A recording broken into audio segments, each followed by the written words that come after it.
We just built the ultimate raised bed garden from scratch right in front of our house. But before, it looked like this. Overgrown, weedy, and honestly kind of embarrassing. I'll show you exactly how we transformed it.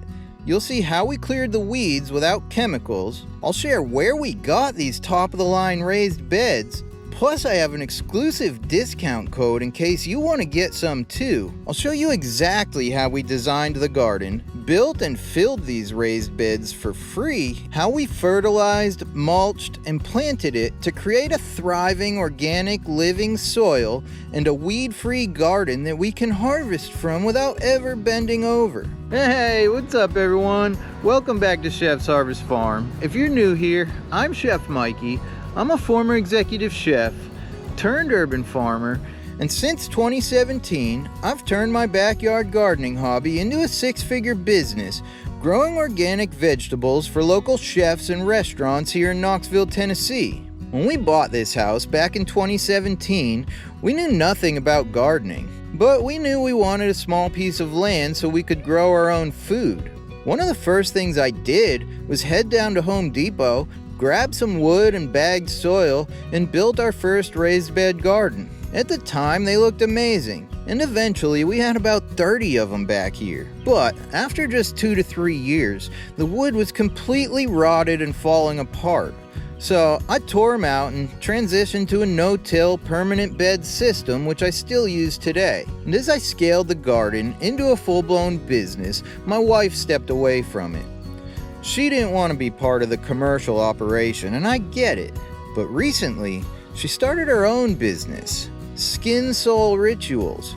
She makes herbal and medicinal skincare, candles, and some other really unique products that you'll definitely want to check out.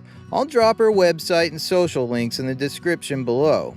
But when she told me she wanted to grow some of her own herbs to experiment with, the timing couldn't have been better.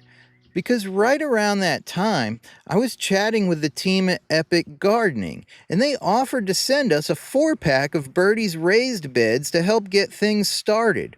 It was the perfect opportunity to collaborate and finally build my wife the dream garden she'd been talking about for years right in front of the house. Huge thanks to Kevin and the team at Epic Gardening for making this happen. Here's the thing most people get wrong when starting a garden. If you don't start weed-free, you'll be fighting weeds forever. Now, I've built dozens of gardens over the years, and there's one trick I always use to reset the space completely. It's not chemicals, and it's not tilling. It's this: a silage tarp. Laid down with the black side facing up in the peak of summer heat, you let time do the work. For best results, you actually want to heavily wet the area before you tarp it. Never use painter's plastic or a blue tarp from the hardware store. They'll break down fast and leave microplastics all throughout your soil. I left it tarped for about 12 months. Then, when we pulled the tarp back a year later, I was left with a completely weed-free canvas to start our garden. I added a 6-inch layer of compost over the entire area. It fed the soil life and kept the space weed-free and gave us some time to design the next phases of the garden. Birdies Raised Beds. Our Birdies Raised Beds arrived about a week after we ordered them. Even before opening the box, we could tell this wasn't your average raised garden bed kit. Everything was neatly packed, clearly labeled, and made from heavy-duty alu-zinc steel, which is a high-grade metal specially coated to resist rust and corrosion, and you can expect these raised beds to last 15 years or more. But don't make the same mistake we did. You gotta check and make sure you got the birdies facing up. We made that mistake a couple times. Be sure to peel off the protective film before you start assembling them, and ask me how I know. We ordered the 4-pack of 29-inch extra tall Birdies Raised Beds, and I'm really glad we went with the tall version. That extra height really makes a huge difference when it comes to comfort. You don't have to bend over, and the depth gives your plants plenty of root space to thrive. We realized you can configure these beds in 6 different ways, so they're super adaptable to almost any space. We built 2 of them as 4 foot by 3 foot, and the other two is 5 foot by 2 foot to give us a nice mix of different shapes. Assembly was pretty straightforward, no power tools required. It took us about an hour per bed. A lot of screws for sure, but otherwise they were pretty easy to put together. We took some time to lay them out carefully, making sure they'd both be functional and beautiful from the street. We left space around each one of them for wood chip walkways and made room for some perennials along the edge to soften the look and invite pollinators in. And yes, I'll show you exactly how I get free organic wood chip mulch delivered right to my house in just a minute. Now, if you're already thinking about grabbing your own Birdies Raised Beds, I do have an exclusive discount code coming up that'll save you money and help support the channel at the same time. But before you go ordering a bunch of Birdies Raised Beds, there's something really important you want to think about first. How the heck are you going to fill these things? These beds are deep. And while that's one of their best features, it also means it can take a ton of material to fill them. Now, I've been gardening for years, and luckily I have everything I needed on hand already. So we were able to fill all of these for next to nothing using materials I already had laying around the farm. But if you're new to this, that's definitely something you want to plan ahead for. So how are you going to fill your Birdies Raised Beds? Up next, I'll show you exactly what we used, how we layered it, and how we turned these raised beds into a nutrient-rich living soil for free, getting plants. Before we filled the beds, we took a trip to a couple of our favorite local nurseries, where my wife picked up some of her go-to herbs, along with a few new things she wanted to try. Sweet. And I stored the plants in my nursery area, where I kept them watered and happy for a week or two until we got the beds filled and ready for planting. It's filling the beds and creating a living soil. And here's where most people go wrong. If you're not careful, you could easily spend hundreds or even thousands of dollars filling raised beds like these. One common method is to fill the bottom half with logs, sticks, and branches, what some people call hugelkultur. The idea is that the wood breaks down slowly, holds moisture, and saves money by filling the space. Now, I've never actually used this method myself, but I've seen mixed results. If I was going to try it, I'd probably just use wood chips instead. I always have piles of wood chips around the farms. I use them in walkways and high traffic areas, so we're walking on wood chip walkways and not mud. And this thick mulch layer helps keep my gardens weed free. And I get them for free from tree companies. Why? Because dumping them at the landfill costs them money. So they're happy to drop them here instead. Check out getchipdrop.com. It's a site where you can sign up and get free wood chips delivered from local tree companies. Now, since we grow vegetables for a living, I generate a ton of garden scraps every single week. So I've been working on an on-farm composting system that turns those scraps into usable material. It's still a work in progress, especially when it comes to consistency. Right now, all the compost I use for my market garden is still purchased because I need it to be perfect. But this chunkier, woodier compost, it's perfect for filling these raised beds. Earlier this season, I used about 20 yards of it to build a pollinator habitat over here, and it's working beautifully.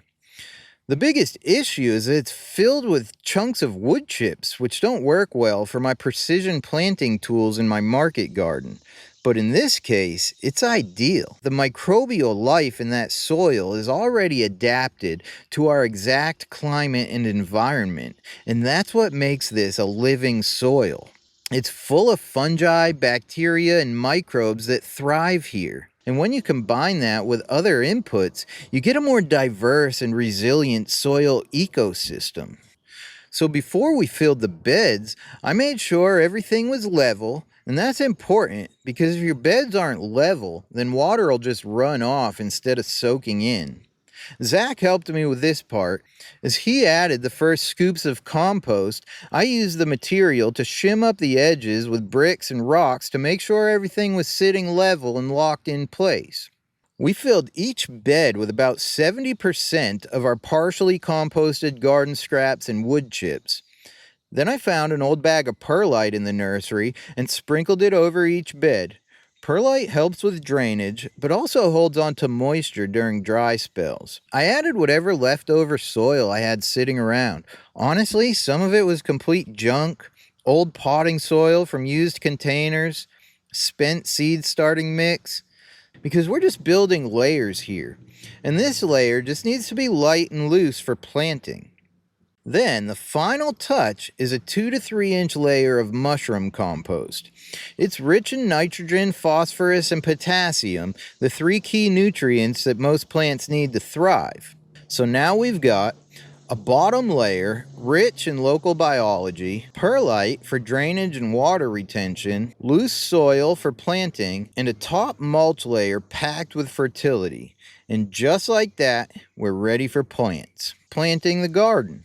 Next, we headed down to the nursery and picked up all the plants we'd selected the week before. While we were at it, my wife found some extra calendula and basil I had kicking around, so those made the cut too. Back in front of the house, we staged everything in place and moved things around until we found just the right layout. We dug holes, set each plant as deep as possible to encourage a strong root system, and watered everything in right away. We had also left some space below the raised beds to tuck in a few perennial herbs and grasses, things that'll come back year after year and give the garden that layered full look over time. Mulching and the finishing touches. We decided to extend the garden out a bit and create a clean, defined edge to keep the weeds and grasses from creeping back in.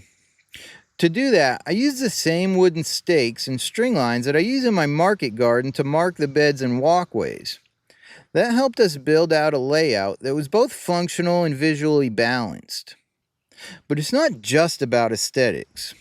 The mulch helps suppress weeds, it gives us a clean path to walk on so we're not tracking in mud, it reduces splashback during rainstorms so our plants and beds stay cleaner, it helps retain moisture and protect soil life from the intense summer heat, and it also encourages mycorrhizal fungi connections, which are critical for long-term soil health.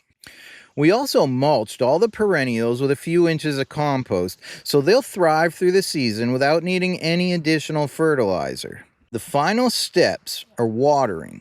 Since planting, I've been coming out here almost every morning with a hose, but that's not sustainable. So in this next video, I'm going to install an automated irrigation system so this garden can start watering itself. So make sure you're subscribed so you don't miss out on that one. And if you'd like to start building your own raised bed garden, I've got you covered. Sweet. Check out the links in the description or head over to shop.epicgardening.com and use my discount code CHEFMikey at checkout to get 5% off your entire order, including Birdies Raised Beds. It's a great way to support the channel and get a solid deal at the same time. You can also use my discount code at botanicalinterests.com to save on seeds for your next planting. I hope you found this video helpful, whether you're just getting started or looking to upgrade your garden space. Thanks for coming along for the build, and I'll see y'all in the next one. Thanks y'all. Happy gardening.